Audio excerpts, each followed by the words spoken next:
वंदे मातरम युवा साथियों, विशेषकर ऐसे साथी जो शिक्षा के क्षेत्र में अपना कैरियर बनाना चाहते हैं, उनके लिए महत्वपूर्ण अपडेट है। एक मौका है। एकलव्य मॉडल स्कूलों में शिक्षक जो भी भर्ती है उसके लिए आवेदन आमंत्रित किए गए हैं। किन किन पोस्टों पे आवेदन है तो इसमें देखेंगे तो पोस्ट है। एक तो टीजीटी के लिए 5660 पदों पे, हॉस्टल वार्डन मेल के लिए 335 और हॉस्टल वार्डन फीमेल के 334 पदों पे, यानी टोटल 6329 पदों पे वैकेंसी जारी की गई है। इसके लिए क्या क्या योग्यता होगी और पेमेंट कितना होगा या अन्य जो भी जानकारियां हैं, किस तरीके से फॉर्म भरे जाएंगे, लास्ट डेट क्या होगी, ये सारी जानकारी मैं इस वीडियो में दूंगा। जिसमें एक तो जैसे मैं आपको बता दूं क्राइटेरिया क्या होगा, एज रिलैक्सेशन क्या होगा, इसके अलावा जो भी आपकी स्कीम ऑफ एग्जाम क्या होगा, सिलेबस क्या होगा, जनरल इंस्ट्रक्शन वगैरह क्या होंगे। और अगर आप पीजीटी की योग्यता रखते हैं या प्रिंसिपल की योग्यता रखते हैं, आवासीय विद्यालय में, एकलव्य विद्यालय में अगर जाना चाहते हैं उन पदों पे, तो उसके लिए मैंने अलग से वीडियो बना रखा है, वो आप वीडियो जरूर देखें। तो आज की वीडियो में अपन बात करेंगे टीजीटी और हॉस्टल वार्डन से संबंधित। तो जैसे कि आपको पता है, एकलव्य जो रेजिडेंशियल स्कूल है इसको EMRS के नाम से शॉर्ट में जाना जाता है। इसका जो उद्देश्य है कि प्रत्येक ब्लॉक पे जो भी आवासीय विद्यालय है वो स्थापित किए जाएंगे, जो भी ST के स्टूडेंट हैं उनके लिए। और इसके लिए सारी सुविधाएं हैं वहाँ, जैसे टीचर्स के लिए एकोमोडेशन वगैरह है, फैसिलिटी, मैथ्स फैसिलिटी, प्लेग्राउंड वगैरह, ये सारे व्यवस्थाएं जो नवोदय की तरह होगी, जो मैंने पिछले वीडियो में बताया था। अब इसके लिए जो फॉर्म भरने की जो तारीख है, ये फॉर्म जैसे शुरू हो चुके हैं और 18/8/2023 तक आप फॉर्म भर सकते हैं। फॉर्म है वो फीस है वो ऑनलाइन मोड से ही भरी जाएगी, फॉर्म ऑनलाइन भरे जाएंगे। टीजीटी के लिए अगर आप आवेदन करना चाहते हैं तो 1500 रुपये फीस है। इसके अलावा GST वगैरह अगर एक्स्ट्रा होगा तो वो लागू होगा। हॉस्टल वार्डन के जो भी पद है उसके लिए 1000 रुपये फीस है। अब इसके अलावा जो डेट ऑफ एग्जाम है वो जो भी वेबसाइट है इसकी NESTS वेबसाइट पे निर्धारित समय पे आपको डेट मिल जाएगी। ड्यूरेशन ऑफ एग्जामिनेशन, यानी जो टीचिंग स्टाफ है टीजीटी है उनके लिए 180 मिनट का यानी 3 घंटे का एग्जाम होगा। और नॉन टीचिंग स्टाफ यानी जो हॉस्टल वार्डन है उसके लिए 150 मिनट का एग्जाम होगा। सेंटर ऑफ एग्जाम है वो एडमिट कार्ड पे आपको मिल जाएगा। और लास्ट में मैं आपको बता दूंगा कि एग्जाम सेंटर कहाँ होंगे। इसके अलावा जो प्रश्न पत्र है वो वेबसाइट पे एग्जाम के बाद में अपलोड किया जाएगा और OMR बेस्ड एग्जाम होगा, यानी मल्टीपल चॉइस क्वेश्चंस होंगे जिनमें आपको आंसर देने पड़ेंगे। और candidates are required to apply through online, यानी ऑनलाइन मोड से ही आप फॉर्म भर सकते हैं, ऑफलाइन नहीं होगा।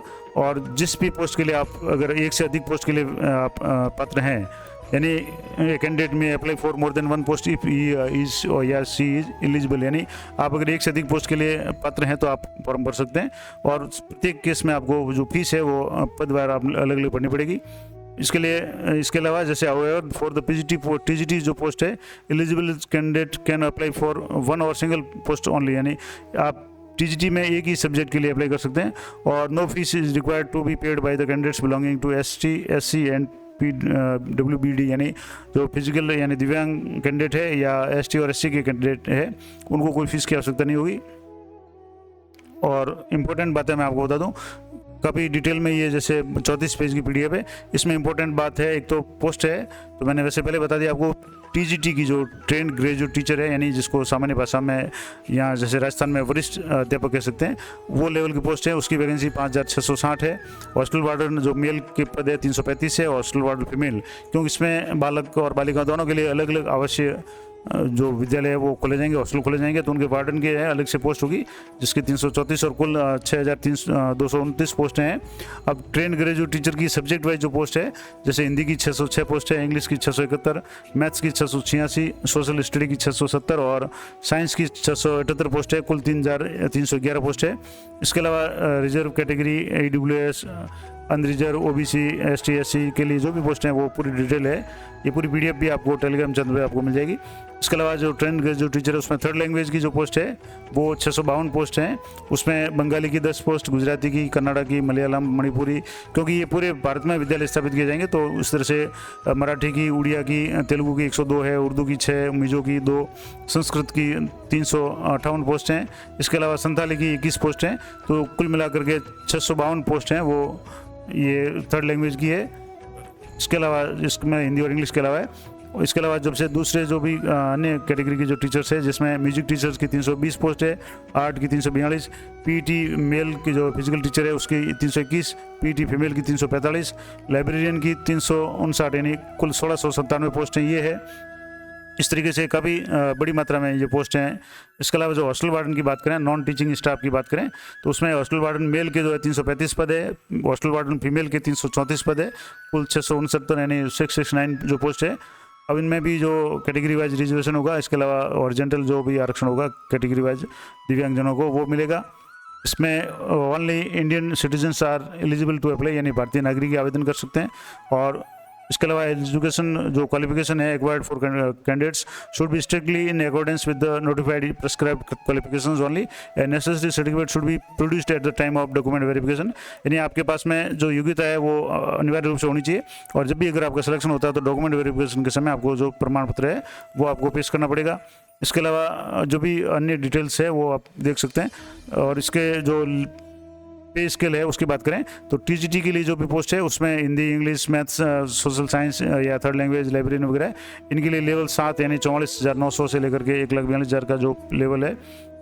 अदर टीजीटी मिसलेनियस पोस्ट जिसमें म्यूजिक टीचर है, आर्ट है, पीईटी वगैरह, उनके लिए लेवल 6 होगा, 35,400 से शुरू होगा। और हॉस्टल वार्डन के लिए लेवल 5 यानी 29,200 से पेमेंट शुरू होगा। तो ये तो हो गया पेमेंट। अब है स्कीम ऑफ एग्जामिनेशन यानी मोड ऑफ एग्जामिनेशन, कैसे होगा एग्जाम। तो EMS-RS यानी स्टाफ सिलेक्शन का एग्जाम है 2023 है, वो OMR बेस्ड होगा यानी पेन पेपर मोड पे होगा, और आपको OMR शीट बननी पड़ेगी, यानी ऑब्जेक्टिव टाइप के प्रश्न आएंगे और मल्टीपल चॉइस है वो प्रश्न आएंगे। अब इसमें जो भी एग्जाम का मीडियम होगा वो हिंदी, देखो मैं इसमें लिखा हुआ है कि medium of examination will both Hindi and English, however in the case of TGTs miscellaneous category teachers and hostel warden the language competency test in the paper 4th will be conducted in the regional language opted by the candidate। यानी जो चौथा जो paper होगा जिसमें आपको एक भाषा चयन करनी पड़ेगी, जो लोकल भाषा होगी वो आप जो भी फॉर्म में भाषा चयन करेंगे उसके आधार पर होगा। इसके अलावा जो भी टीचर थर्ड लैंग्वेज के जो टीचर होंगे, जैसे संस्कृत के या जैसे मान लो तमिल के हैं, मराठी के या उर्दू के जो भी टीचर है, तो उनके लिए अपने संबंधित जो भी भाषा है उसका कंसर्निंग जो लैंग्वेज होगी, थर्ड लैंग्वेज होगा, उसका पेपर होगा। TGT के लिए जो एग्जाम होगा वो उसमें ऑब्जेक्टिव टाइप के प्रश्न होंगे 120 मार्क्स के, और लैंग्वेज के संबंधित 30 प्रश्न होंगे। इस तरीके से 150 प्रश्न होंगे। अब इसमें जैसे GK के 10 प्रश्न और 10 मार्क्स होंगे, रीजनल एबिलिटी के, रीजनिंग के 10 और ICT के 10, टीचिंग एप्टीट्यूड के 10, और इसके अलावा जो भी आपका सब्जेक्ट होगा उसके 80 प्रश्न होंगे, टोटल 120। और इसके अलावा लैंग्वेज के जो पेपर होंगे जैसे Hindi, general English, regional language के 10 मार्क्स होंगे। इस तरीके से 10 हिंदी के, 10 इंग्लिश के और 10 रीजनल मार्क्स के कुल मिलाकर 30 अंक होंगे। और ये पूरा पेपर है 3 घंटे का होगा। और जो नॉन टीचिंग स्टाफ है उनके लिए जैसे हॉस्टल वार्डन है उसके लिए ऑब्जेक्टिव टाइप का 120 अंकों का जो प्रश्न होगा, जिस पेपर होगा जिसमें GK के 10 प्रश्न होंगे, रीजनल एबिलिटी रीजनिंग के 20, ICT के 20, और नॉलेज ऑफ पॉस्को जो भी है, पॉक्सो एक्ट है यानी या चिल्ड्रन सेफ्टी वगैरह, हॉस्टल वार्डन वगैरह, इससे संबंधित जो भी नियम है उनसे संबंधित 10 प्रश्न होंगे। एडमिनिस्ट्रेटिव एप्टीट्यूड के 30 प्रश्न होंगे, और लैंग्वेज के है उसमें 30 प्रश्न होंगे। इस तरीके से इनका जो पेपर होगा वो 2 घंटे 30 मिनट यानी कि 2.5 घंटे का पेपर होगा। तो इसके अलावा जो भी लैंग्वेज होगी जिसमें बंगाली, डोगरी, इंग्लिश, गारो, गुजराती, हिंदी, कन्नड़ वगैरह, ये संबंधित जो भी आपकी लैंग्वेज होगी उसके पेपर होंगे, जो 10 अंकों के जो सवाल होंगे 30 नंबर में से। जो मार्किंग है वो 1 mark shall be awarded for each correct answer, यानी प्रत्येक सही प्रश्न का एक प्रश्न उत्तर मतलब 1 मार्क्स होगा। और 0.25 यानी 1/4 है वो will be deducted, shall be deducted from for every incorrect answer, यानी गलत आंसर के लिए नेगेटिव मार्किंग होगी। और 1/4 है वो माइनस होगा। तो अगर मान लो आपके जैसे 4 सवाल सही और 1 गलत है तो आपके 1 नंबर उसमें से कम हो जाएगा। इसका अगर 4 सवाल आपके गलत है तो 1 नंबर उसमें से कम हो जाएगा। और important note for multiple choice questions यानी OMR शीट पे पेपर होगा, और ऑब्जेक्टिव टाइप के प्रश्न होंगे, और नेगेटिव मार्किंग होगी, ये मैं पहले आपको बता दिया। इसके अलावा जो भी रिजल्ट घोषित होगा उसके बाद में आप ऑब्जेक्शन वगैरह भी वो भी आप कर सकते हैं। इसके अलावा जो एडमिट कार्ड वगैरह है वो निर्धारित समय पे इसकी जो वेबसाइट है उस पर आपको मिल जाएंगे। और उसके अगर आप किसी तरह की हेल्पलाइन चाहते हैं तो यहाँ नंबर भी दिए हुए, इस पर आप संपर्क कर सकते हैं। और इम्पोर्टेंट कुछ बातें हैं क्योंकि PDF काफ़ी लंबी है। जो एज लिमिट है या क्राइटेरिया एलिजिबिलिटी जो क्राइटेरिया क्वालिफिकेशन है वो आपको बता दूँ।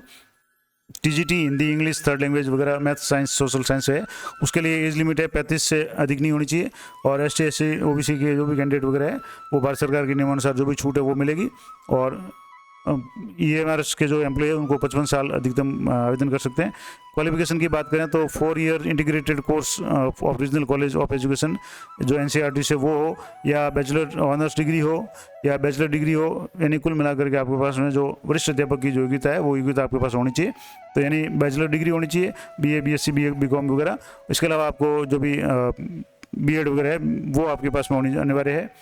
और अन्य जो भी सब्जेक्ट वाइज आप बात करेंगे, जैसे TGT साइंस है तो बॉटनी जूलॉजी केमिस्ट्री वगैरह ये आपके होने चाहिए, और ये आपके ग्रेजुएशन वगैरह में सब्जेक्ट होने चाहिए। हिस्ट्री वगैरह की बात करें तो हिस्ट्री, यानी जिस आप पोस्ट के लिए अप्लाई कर रहे हैं उससे संबंधित जो भी है योग्यता होनी चाहिए। और इसके अलावा CTET आपके पास में अनिवार्य होना चाहिए। एक तो संबंधित जो विषय की योग्यता आपकी ग्रेजुएशन होना चाहिए, BSc BCom या BA। इसके अलावा passed the central teachers eligibility test, यानी CTET है वो CBSE द्वारा जो भी होता है उसका क्राइटेरिया जो भी उसके अनुसार आपकी CTET क्लियर होना चाहिए। और तीसरा है आपके पास में B.Ed की डिग्री होनी चाहिए, यानी BCom या BA या BSc होना चाहिए। उसके बाद में CTET क्लियर हो और B.Ed हो, ये तीनों योग्यता आपके पास में अनिवार्य है। और जिसमें नोट दिया हुआ है कि B.Ed degree not applicable for 4 year integrated course. अगर 4 ईयर इंटीग्रेटेड कोर्स है उसमें B.Ed की आवश्यकता नहीं है, क्योंकि उसमें B और B.Ed या BSc और B.Ed दोनों साथ में हो जाते हैं। TGT म्यूजिक के लिए 35 साल उम्र है और इसेंशियल क्वालिफिकेशन है वो बैचलर डिग्री म्यूजिक में होनी चाहिए। आर्ट टीचर है उसके लिए आर्ट में क्राफ्ट में यूनिवर्सिटी से डिग्री होनी चाहिए। TGT फिजिकल टीचर है उसके लिए बैचलर डिग्री फिजिकल एजुकेशन का जो भी ये संस्थान है उससे संबंधित जो B.Ed D.Ed वगैरह वो होनी चाहिए। TGT लाइब्रेरियन है तो लाइब्रेरी साइंस में जो भी रिकग्नाइज इंस्टीट्यूशन या यूनिवर्सिटी से आपके पास में डिग्री होनी चाहिए, या graduation with 1 year diploma in library science में डिप्लोमा वगैरह हो तो वो अप्लाई कर सकते हैं। हॉस्टल वार्डन के लिए है तो 4 year integrated degree course for regional college of इसमें होना चाहिए, और बैचलर डिग्री आपके पास में होनी चाहिए। और उम्र की बात करें तो 35 साल से अधिक नहीं होनी चाहिए। और ये सारी जो पोस्ट है इसमें एक बार आप अपनी योग्यता ज़रूर चेक कर लें। इसके अलावा और इम्पोर्टेंट बात आपको बता दूँ कि जैसे जो भी कैटेगरी वाइज है एज रिलैक्सेशन हैं, जैसे ST SC के कैंडिडेट को 5 साल की छूट मिलेगी, OBC नॉन क्रीमी लेयर को 3 साल की, और अन्य जो भी महिलाएं वगैरह उनको 10 साल की, और कैटेगरी वाइज जो भी पर्सन है डिसेबिलिटी है उनको जैसे ST SC के 15 साल, OBC के 13 साल, और जनरल के जो भी दिव्यांग है उनको 10 साल की छूट मिलेगी। इस तरह से पूरी PDF है, आप टेलीग्राम चैनल से देख सकते हैं। और इसके अलावा EWS का जो भी क्राइटेरिया है, EWS की कैटेगरी में जो केंद्र सरकार का मापदंड है जिसमें जो भूमि वगैरह ज़मीन की जो शर्तें वगैरह है उसके आधार पर आपका सर्टिफिकेट EWS का अगर है वो बना हुआ होना चाहिए। अन्य बात करें तो जैसे जो दिव्यांगजन है उनका अगर आप उस कैटेगरी में अप्लाई करना चाहें तो आपके पास में 40% कम से कम का दिव्यांग प्रमाण पत्र यानी होना चाहिए, तभी इसमें अप्लाई कर सकते हैं। और इम्पोर्टेंट बात करें तो ये काफ़ी बड़ी PDF है, इसमें जो विभिन्न प्रकार के जो सर्टिफिकेट है जैसे form of certificate to be produced by the OBC जो भी कैंडिडेट उनको ये इस तरह का फॉर्मेट है वो देना पड़ेगा, जिसमें डिस्ट्रिक्ट मजिस्ट्रेट के साइन वगैरह होंगे। या आपके पास अगर बना हुआ है तो आप वो काम में ले सकते हैं। जो भी इसके निर्देश हो वो आप एक बार जरूर चेक कर लें। इसके अलावा जो सेंटर की बात करें तो जैसे पूरे भारत में इसके लगभग हर राज्य में इसके सेंटर है, यूनियन टेरिटरी और हर राज्य की राजधानी में इसके सेंटर है। जैसे लगा हुआ लिस्ट ऑफ एग्जामिनेशन सिटी है वो जैसे अंडमान निकोबार में पोर्ट ब्लेयर है, आंध्र प्रदेश में विजयवाड़ा में, अरुणाचल में ईटानगर, असम में गुवाहाटी में, बिहार में पटना में, चंडीगढ़ में। इस तरह से अगर राजस्थान की बात करें तो जैसे पंजाब का चंडीगढ़ में है, राजस्थान की बात करें तो जयपुर में, इसके अलावा सिक्किम, गंगटोट, तमिलनाडु, चेन्नई में, तेलंगाना का हैदराबाद में। इस तरीके से प्रत्येक राज्य की राजधानी है उसमें एग्ज़ाम होंगे। तो ये पूरी डिटेल्स मैंने आपको बता दी। इसी तरह से अगर आप जैसे इसमें ये मैंने आपको बता दी TGT और हॉस्टल वार्डन वगैरह के लिए, अगर आप प्रिंसिपल और PGT की संबंधित जो भी जानकारी चाहते हैं तो उसका मैंने सेपरेट वीडियो बनाया हुआ है, वो वीडियो आप ज़रूर देखें। तो इसी तरह की जानकारी के लिए चैनल पर बने रहें, चैनल को सब्सक्राइब कर लें ताकि आपको जब भी कोई नया वीडियो अपलोड हो तुरंत नोटिफिकेशन मिल जाए। अधिक से अधिक अपने साथियों को शेयर करें, और इन्फॉर्मेशन सूचना अगर आपको अच्छी लगी हो तो लाइक ज़रूर करें और अपने साथियों को शेयर जरूर करें और कमेंट जरूर करें। अगर इस संबंध में आपकी कोई क्वेरी है तो आप जरूर पूछ सकते हैं, मैं यथासंभव उत्तर देने का प्रयास करूँगा। और ये दोनों PDF जो दोनों मैंने बताई है, दोनों वीडियो की PDF है वो मैं अपने टेलीग्राम चैनल पर उपलब्ध करा दूँगा, जिसका लिंक प्रत्येक वीडियो के डिस्क्रिप्शन में है, तो वहाँ से आप ये PDF डाउनलोड कर सकते हैं। तो मिलते हैं नेक्स्ट वीडियो में, तब तक जय हिंद, जय भारत।